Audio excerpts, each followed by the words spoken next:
Today, we will listen to a conversation about parties. On what occasions do people in your country celebrate parties?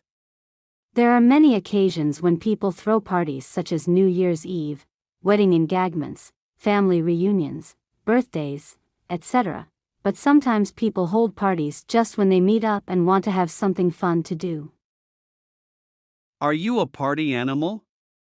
Yes, I am. I'm crazy about going to parties. I love meeting friends, drinking, and talking. When do parties often start and finish? It depends on what kind of party it is. I believe the perfect time to have a party is in the evening, from 8 to 11 p.m. Where are the parties thrown?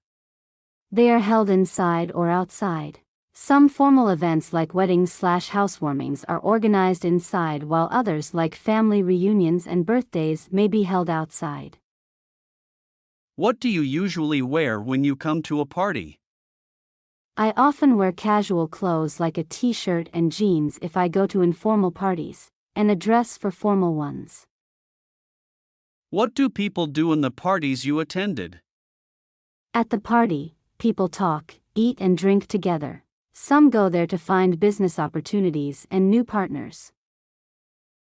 Do you enjoy drinking alcohol at the parties? Yes, a little beer can cheer me up. Do people have to bring anything to the party? It's not required, but sometimes visitors bring some gifts to show their love for the host. Why do people, especially the youth, love going to parties? It's just a good way for them to chill out after a long day.